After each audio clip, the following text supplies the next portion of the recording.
ಧರ್ಮಸ್ಥಳ ಪ್ರಕರಣಕ್ಕೆ ಕುರಿತಂತೆ ಈಗ ಸಚಿವರಾಗಿರ್ತಕ್ಕಂಥ ರಾಮಲಿಂಗಾರೆಡ್ಡಿ ಅವರು ಇದ್ದಾರೆ, ಅವ್ರನ್ನ ಮಾತಾಡ್ತಾ ಹೋಗೋಣ ಸರ್. ಈಗಾಗಲೇ SIT ಮುಸ್ಕುದಾರಿಯನ್ನ ವಶಕ್ಕೆ ಪಡೆದಿದೆ ಸರ್, ಈ ವಿಚಾರ ಕುರಿತಂತೆ ಏನ್ ಹೇಳ್ತೀರಾ ಸರ್? ಈಗ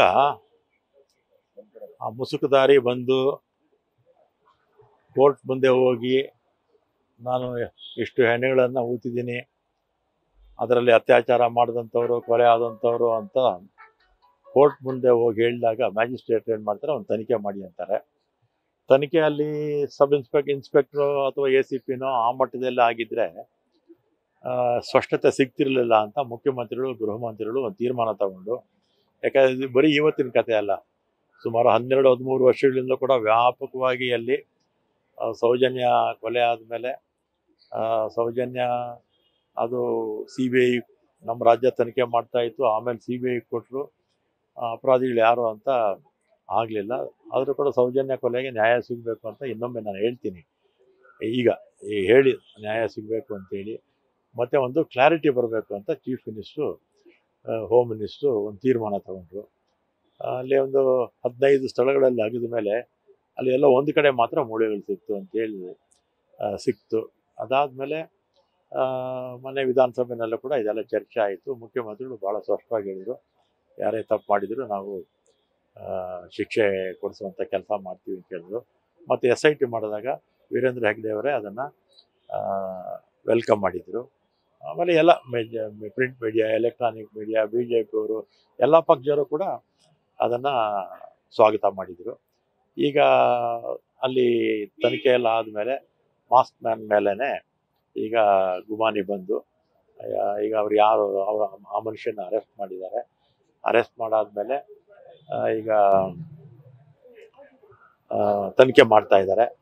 ಆಮೇಲೆ ಈ ಮಾಸ್ಕ್ ಮ್ಯಾನ್ ಹಿಂದೆ ಯಾರಿದ್ದಾರೆ ಷಡ್ಯಂತ್ರಗಳೆಲ್ಲ ಆಚೆ ಬರುತ್ತೆ. ಈಗ ಈ ವಿಚಾರಕ್ಕೆ ಸಂಬಂಧಪಟ್ಟಂತೆ BJP ನಾಯಕರು ಧರ್ಮ ಸಂರಕ್ಷಣಾ ಯಾತ್ರೆ ಮಾಡ್ತಾ ಇದ್ದಾರೆ ಸರ್. ರಾಜ್ಯದ 224 ವಿಧಾನಸಭಾ ಕ್ಷೇತ್ರಗಳಲ್ಲೂ ಕೂಡ ಹೋರಾಟಕ್ಕೆ ಮುಂದಾಗ್ತಾ ಇದ್ದಾರೆ.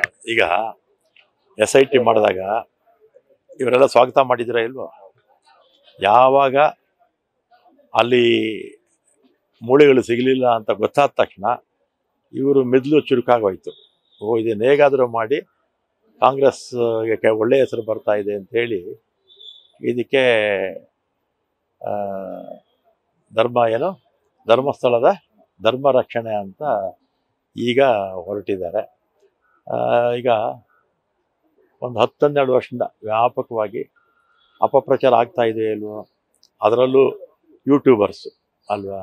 BJP ಸರ್ಕಾರ 4 ವರ್ಷ ಇತ್ತಲ್ಲ, ಯಾಕೆ ಅವಾಗೇನು ಕ್ರಮ ತಗೊಳ್ಳಿಲ್ಲ? ಕ್ರಮ ತಗೊಳ್ಳೇ ಇಲ್ಲ ಇವರು. ಈಗ ನಾವು ಒಂದು ಕ್ಲಾರಿಟಿ ಬರಲಿ ಅಂತೇಳಿ ಕ್ರಮ ತಗೊಂಡ್ಮೇಲೆ ಇವತ್ತೊಂದು ಕ್ಲಾರಿಟಿ ಬರ್ತಾ ಇದೆ. ಯಾರು ಷಡ್ಯಂತ್ರ ಮಾಡಿದ್ರು ಅವ್ರಿಗೂ ಕೂಡ ಶಿಕ್ಷೆ ಆಗುತ್ತೆ.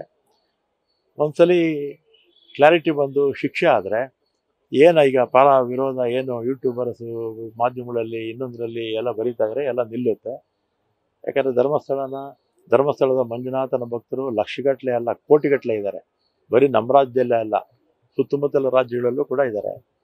ಎಲ್ಲರ ಮನಸ್ಸಲ್ಲಿ ಏನೋ ಇದೆಲ್ಲ ಬರೋದು ನೋಡಿ ಏನೋ ಒಂಥರ ಚೂರು ಸಂಶಯ ಬಂದಿರುತ್ತೆ. ಆ ಸಂಶಯ ನಿವಾರಣೆ ಆಗಬೇಕು ಅನ್ನೋದೇ ನಮ್ಮ ಸರ್ಕಾರದ ಉದ್ದೇಶ ಆಗಿತ್ತು. ಅದಕ್ಕೆ CM SIT ಮಾಡಿದ್ದು. ಇನ್ನು ಸ್ವಲ್ಪ ದಿವಸದಲ್ಲಿ ಇದೆಲ್ಲ ಬಹಿರಂಗ ಆಗಿ ಬರುತ್ತೆ. BJP ಅವ್ರು ರಾಜಕೀಯಕ್ಕೆ ಮಾಡ್ತಾರೆ, ಅದೇನು ತಲೆ ಕೆಡಿಸ್ಕೊಳಕ್ಕೆ ಹೋಗ್ಬಿಡಿ. ಅವ್ರು ಏನು ಸಣ್ಣ ವಿಚಾರ ಸಿಕ್ಕಿದ್ರು ಕೂಡ ಒಂದು ಓಟ್ ಬರುತ್ತೋ ಅಂದರೂ ಅದಕ್ಕೆ ರಾಜಕೀಯ ಮಾಡ್ತಾರೆ. ಅವರು ಅಧಿಕಾರದಲ್ಲಿದ್ದಾಗ ಏನು ಮಾಡಲಿಲ್ಲ, ಅಪಪ್ರಚಾರ ನಿಲ್ಲಿಸಲಿಲ್ಲ. ಈಗ ಧರ್ಮ ರಕ್ಷಣೆ ಅಂತ ಹೋಗಿದ್ದಾರೆ. ಅವರು ಧರ್ಮ ರಕ್ಷಕರೇ ಅಲ್ಲ, ನಿಜವಾದ ಧರ್ಮ ರಕ್ಷಕರು ನಾವು, ಕಾಂಗ್ರೆಸ್ನವರು, ಕಾಂಗ್ರೆಸ್ ಸರ್ಕಾರ.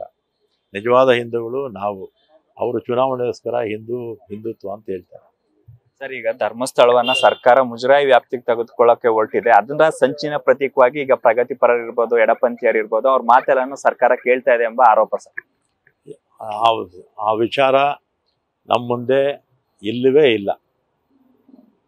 ಅದೆಲ್ಲ BJP ಅವರು ಅಪಪ್ರಚಾರ ಮಾಡ್ತಾರೆ. ನಾವು ಆ ವಿಷಯ ಸಬ್ಜೆಕ್ಟೇ ಇಲ್ಲ ನಮ್ಮ ಮುಂದೆ. ಇದಿಷ್ಟು ಸಚಿವರಾಗಿರ್ತಕ್ಕಂಥ ರಾಮಲಿಂಗಾರೆಡ್ಡಿ ಅವರ ಮಾತು. BJP ಎಲ್ಲದರಲ್ಲೂ ಕೂಡ ರಾಜಕೀಯ ಮಾಡ್ತಾ ಇದೆ. ಇನ್ನು ಧರ್ಮಸ್ಥಳವನ್ನ ಮುಜರಾಯಿ ವ್ಯಾಪ್ತಿಗೆ ತೆಗೆದುಕೊಳ್ತಕ್ಕಂಥ ಪ್ರಶ್ನೆ ಸರ್ಕಾರದ ಮುಂದೆ ಇಲ್ವೇ ಇಲ್ಲ ಎಂಬತಕ್ಕಂಥ ಮಾತನ್ನು ಕೂಡ ಹೇಳ್ತಾ ಇದ್ದಾರೆ. ಕ್ಯಾಮ್ರಾ ಪರ್ಸನ್ ಶಿವಾನಂದ್ ಜೊತೆ Shivaprasad, news first Bengaluru. News first ನಿರ್ಭೀತಿಯಿಂದ ನಿಮ್ಮ ಪರವಾಗಿ.